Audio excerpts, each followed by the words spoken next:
दोस्तों, एक दुल्हन का घूंघट उठाते ही उसका पति खुशी से पागल हो जाता है। वह दुल्हन बला की खूबसूरत थी। वह उसके चेहरे को देखते ही बोलता है, oh my God, what an nice beauty, बहुत खूबसूरत लग रही हो तुम। लेकिन दोस्तों, तभी उस लड़की की आंखों से आंसू टपकने लगते हैं। वह बोलता है, क्या हुआ? उसके हाथों को अपने हाथों में थाम लेता है और बोलता है कि मेरे पास किसी चीज़ की कोई कमी नहीं है, मैं तुम्हें दुनिया की सारी खुशियाँ दूंगा। दोस्तों, तभी वह लड़की कहती है कि आज की रात आप मुझे जितनी खुशियाँ देना चाहते हो दे दो। मुझसे जो कुछ भी लेना चाहो आप मुझसे ले सकते हो, लेकिन कल मेरी लाश को मेरे मायके भिजवा देना। आइए जानते हैं पूरी कहानी इस वीडियो में। लेकिन वीडियो में आगे बढ़ने से पहले बस एक ही रिक्वेस्ट आप लोग से है कि आप वीडियो को लाइक कर दीजिए और चैनल को सब्सक्राइब कर दीजिए ताकि मेरा हौसला बढ़ता रहे। दो कहानी उत्तर प्रदेश के जिला बस्ती की एक थाना लगता है और उसी गौर थाना का उत्तर प्रदेश के जिला बस्ती की कहानी है। एक थाना लगता है गौर और उसी गौर थाने के एक क्षेत्र के 4 लड़कियां रोज कॉलेज की पढ़ाई के लिए बस्ती शहर जाया करती थी। वो चारों एक ही उम्र की और एक ही गांव की थी और चारों की स्टडी जो है बीएससी फाइनल ईयर में चल रही थी। चारों अपने गांव से बस्ती जाया करती थी। बीच में 20 किलोमीटर का रास्ता होता है और इसी रास्ते में एक नदी पड़ती है। उसका नाम है कुआनो नदी। उस पर एक पुल बना है और उस पुल की खास बात यह है कि उस पे इसलिए कुछ लोग अक्सर वहाँ पर रुक जाया करते हैं सेल्फी लेने के लिए, यूं ही टाइम पास करने के लिए। उसके अलावा भी उस पुल पर से कुछ मछुआरे पकड़ा करते थे, फंसाया करते थे। दोस्तों, ये जो चारों लड़कियां होती हैं ये भी मौज मस्ती करते हुए आती थी। अक्सर उस पुल पर रुक जाया करती थी। दोस्तों, इसी बीच में मछुआरे में एक नया लड़का होता है जो कि मछली फंसाने में बड़ा ही माहिर होता है। उसका नाम होता है सोनू निषाद। उसके ना जाने ऐसी कौन सी खासियत थी कि उसके अंदर ऐसी कौन सी कला थी जो सबसे ज़्यादा ही मछली फंसा लेता था। दोस्तों, इन चारों लड़कियों में एक लड़के का नाम होता है इन चारों लड़कियों में एक लड़की का नाम होता है सीमा सिंह। उसे भी मछलियों का पकड़ा जाना बहुत अच्छा लगता था। एक दिन सोनू निषाद के पास आती है और बोलती है कि मुझे मछली पकड़ना है। तो सोनू कहता है कि तुमसे गंदा काम कहाँ होगा, तुम दूर ही रहो। तो बोलती है, क्यों, मैं मछली खाती हूँ, गंदा क्या है इसमें? तो बोलता है, ठीक है, खड़ी हो जाओ, अभी मछली किसी में फंसेगी तो मैं बताऊंगा। तो मुश्किल से 5 मिनट के भीतर एक मछली उसके कांटे में फंस जाती है। उसको देखते ही सोनू बोलता है, अरे खींचो, फंस गई इसमें। दोस्तों, सीमा जो है वह खींचने लगती है क्योंकि मछली थोड़ी बड़ी होती है। वह अपनी तरफ को जोर मारती है, अपनी तरफ खींचती है तो बोलती है, अरे तुम भी खींचो, तुम्हारी मछली ही भाग जाएगी। दोस्तों, सोनू सीमा ये दोनों मछली निकाल लेती है सीमा को बहुत मज़ा आता है। फिर वो अपने घर चली जाती है। अब दोस्तों, सीमा तो मछली निकालने के बाद चली जाती है, लेकिन जो सोनू निषाद होता है उसका खेल वहीं से ख़राब हो जाता है। दोस्तों, उसके ख्यालों में खो जाता है क्योंकि मछली निकालते वक्त कभी सीमा का हाथ उसके हाथों में और कभी उसका हाथ उसके हाथों में लग रहा था। इस तरीके से जो दोनों के हाथों का स्पर्श था वह उसमें खो जाता है, उसके ख्यालों में खो जाता है और रात भर उसके बारे में सोचने लगता है। दोस्तों, अगला दिन होता है। सुबह भोर वह अपनी डोरी अपने कांटे लेकर पुल पर पहुंच जाता है। अब ये लोग पढ़ाई के लिए जब जाती हैं तो देखती हैं कोई नहीं वहाँ वो अकेला होता है। वो उससे बोलती है, तुम सुबह आज तो अभी कोई नहीं आया यहाँ पर। तो बोलता है हाँ मैं सुबह सुबह आ गया, आज कोई नहीं आया है। अच्छा आते टाइम मैं मछली पकड़ूंगी तो लेकिन जाना मत। तो बोलता है ठीक है नहीं जाऊंगा। बोलती है ठीक है जाना नहीं। बोलता है ठीक है। तो आया आया ही था। फिर वह वापसी में आती है। 3 बज जाते हैं। चारों लड़कियां दौड़ कर आती हैं, उसके पास आकर बोलती हैं बताओ किसमें मछली फंसी है। दोस्तों पहले से ही मछली फंसी हुई थी। सोनू उन मछलियों को निकालता नहीं है। जब सीमा उसके पास सीमा का इंतजार करता रहता है। जब सीमा उसके पास आ जाती है तो बोलता है इसमें मछली अभी फंसी है।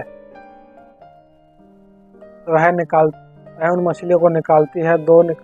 दूसरी निकालती है, तीसरी मछली निकालती है। कल उन दोनों के हाथों ने एक दूसरे को टच किया था, आज ऐसा करते हुए उनके बालों ने टच किया। उसके मतलब वह उसका समझ सकते आप दोनों कल की तरह सीमा को आज भी बहुत मज़ा आता है। जाते जाते सोनू से बोलती है अब दोस्तों कल की तरह सीमा को आज भी बहुत मज़ा आता है। और जाते जाते सोनू सीमा से बोलता है अरे तुमने मछली पकड़ी है, इसको ले जाओ ना। तो सीमा बोलती है अरे मैं इस मछली को कहाँ हाथ में लेकर जाऊंगी।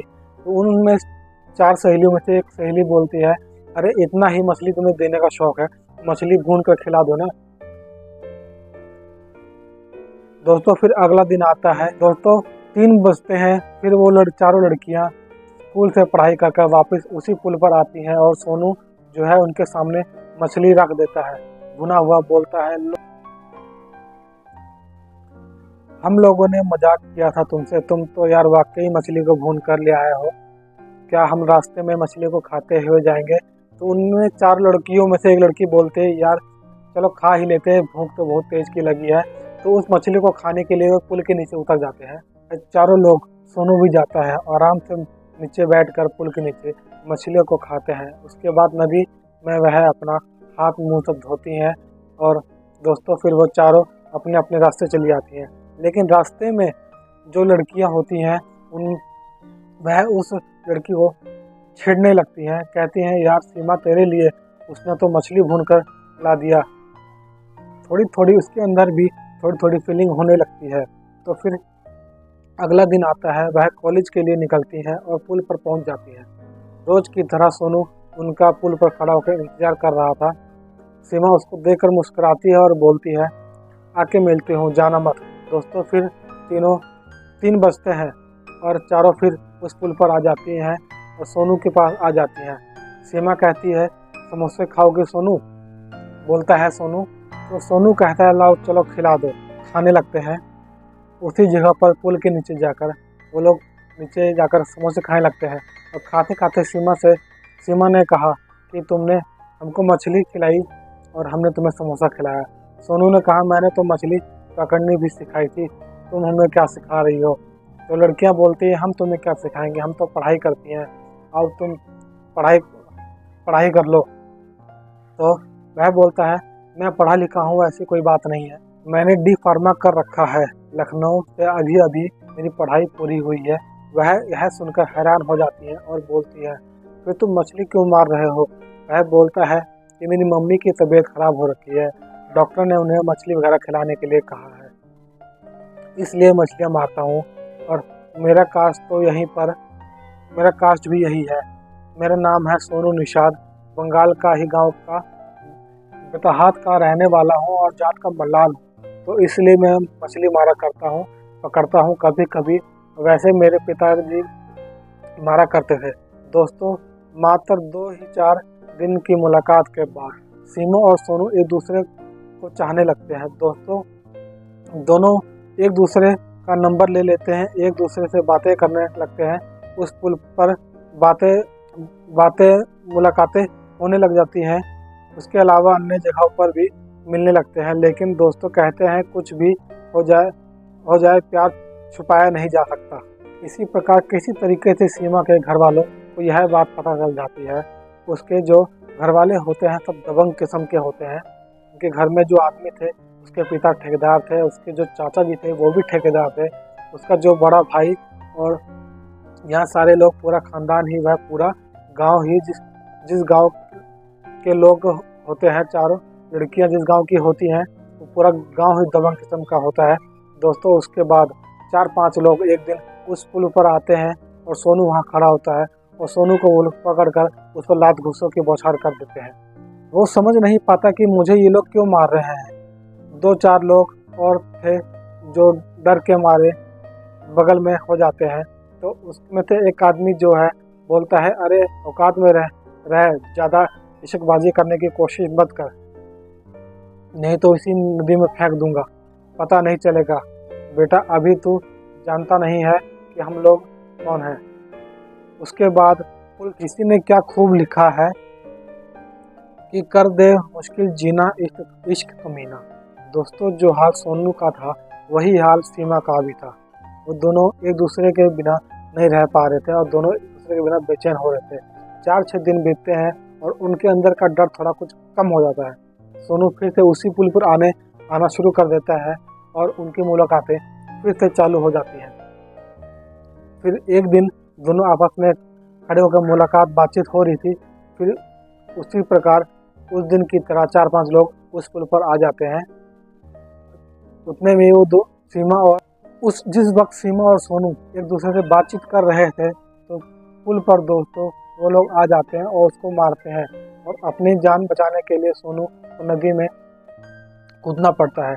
सीमा जो है बीच बचाव करने की कोशिश करती है और बाकी लड़कियां पीछे हट जाती हैं। तो उसके बाद भी इन दोनों का मिलना जुलना बंद नहीं हुआ और एक दिन दोनों एक मंदिर में चले जाकर शादी कर लेते हैं और साथ में जीने मरने की कसमें खा लेते हैं दोस्तों। उसके में जब समझ जाते हैं सीमा के घर वाले कि अब ये मानने वाले नहीं हैं, तो सोनू को फर्जी केस में वो लोग जेल में, चोरी वगैरह के केस में जेल में बंद करवा देते हैं और 2-3 महीने के लिए जेल चला जाता है दोस्तों। जब सोनू रास्ते से हट जाता है तब ये लोग सोचते हैं कि अब इसकी शादी कर देना चाहिए। उन लोगों ने सीमा की शादी उत्तर प्रदेश के एक जिला बलरामपुर वहाँ पर तय कर देते हैं। एक लड़के से उसका नाम होता है, उस लड़के का नाम पंकज होता है, उसकी शादी से तय कर देते हैं। शादी होती है और शादी के बाद वह अपने घर चली आती है। लेकिन उसके बाद सुहागरात वाली कहानी होती है दोस्तों। उसके बाद पंकज उसको बहुत धमकाता है और तुम्हारी हिम्मत कैसे हुई और तुम इतना खर्च करके तुमको ब्याह करके लेके आया हूँ, क्या सोचती हो इतनी आसानी से तुमको मैं मरने दूंगा? तुमने जो भी किया है उससे मुझे कोई मतलब नहीं है, लेकिन अब तुम मेरी ही हो, मेरी ही रहोगी। ऐसे नहीं रहोगी तो फिर कैसे भी करके तुम्हें रखेंगे, लेकिन तुम्हें मेरे पास ही रहना पड़ेगा। दोस्तों इतना सुनते ही बोलती है तो कि तुम जो कुछ भी कर सकते हो कर लो, मुझे अकेले कभी ना कभी तो मुझे अकेला छोड़ोगे, उसके बाद मैं अपनी जान दे दूंगी। अपनी सारी कहानी वह पंकज को बताती है कि सोनू नाम का लड़का था, वह उससे प्यार करती थी। सारी कहानी वह बता देती है दोस्तों। बहुत बातें करने के बाद पंकज उस कमरे से बाहर निकल जाता है और 2 ही मिनट के बाद वापस आता है, लेकिन उसके पीछे से सोनू भी आ जाता है। सोनू कमरे में आता है और आवाज़ देता है कि सीमा। सोनू आवाज़ जब उसके कानों में पड़ती है तो सीमा इधर उधर देखने लगती है और फिर उसको देखती रह जाती है। फिर पंकज को देखती है। पंकज बोलता है, लो तुम्हारा सोनू आ गया दोस्तों, अब सोनू आ गया है। वह उसको देखकर उस बेड पर से कूद पड़ती है और आके उसके गले से लिपट जाती है। उसके बाद रोने लगती है दोस्तों। इसके बाद उसको समझ में नहीं आता कि ये क्या हो रहा है। ऐसा लग रहा था कि जैसे कोई सपना देख रही हूँ, लेकिन तभी उस कमरे अब सीमा के समझ में नहीं आ रहा था कि यह सब क्या हो रहा है। उसके साथ कोई चाल चली जा रही है, ये सब क्या हो रहा है। लेकिन पंकज उसके बाद सारी कहानी बताता है दोस्तों। उस दिन सोनू जो है जमानत पर छूटकर अपने घर आता है और शादी वाले दिन ही वह उसके कार्ड को पढ़ता है और उसके एड्रेस पर गाड़ी बुक करके उसके घर पहुंच जाता है। दोस्तों जो पंकज होता है वह उसके साथ पढ़ा हुआ सोनू के साथ पड़ा हुआ था लखनऊ में, उसके साथ ही पड़ा हुआ था। पंकज कहता है मैंने अपने और दोस्तों को बुलाया लेकिन मैं इसको बुलाना भूल गया था। यार मैंने तो उसको बुलाया ही नहीं था, मेरे कुछ दोस्त आए लेकिन मैं इसको बुलाना भूल गया। कहाँ से आ गया, कैसे आ गया, फिर भी चलो आ गया, कोई बात नहीं। अरे सोनू भाई आ गए हो, चलो बड़ा अच्छा हुआ। और बड़ा लेट आए लेकिन सोनू गुमसुम सा लग रहा था। बोलता बोलता क्या हुआ भाई। फिर वो अपनी सारी कहानी पंकज को बताता है। ऐसी सी बात थी। उसकी कहानी सुनने के बाद पंकज बोलता है देखो यार, यह शादी वाले दिन ऐसी बात मत करो, ऐसा दिल तोड़ने वाली बात मत करो। उस लड़की को बहुत पसंद करता हूँ और जब तुम इतना प्यार करते थे और तुम्हें इतना प्यार करते, वो तुम्हें इतना प्यार, ऐसे दिल तोड़ने वाली बात मत करो। मैं उस लड़की से बहुत प्यार करता हूँ और जब तुम उस लड़की से इतना प्यार करते थे और तुम्हें वो पे इतना प्यार करती थी तो तुमने कई बार मुझे बताया भी था, एक दो बार ही बताया था तुम्हारा किसी लड़की से चक्कर चल रहा है, तुम शादी क्यों नहीं कर रहे हो। फिर जो हुआ था वह बोलता है कि मेरे ऊपर क्या क्या बीती है, मैं तुम्हें क्या बताऊं। मुझे मारा गया, मुझे फर्जी केस में जेल में बंद करा दिया गया।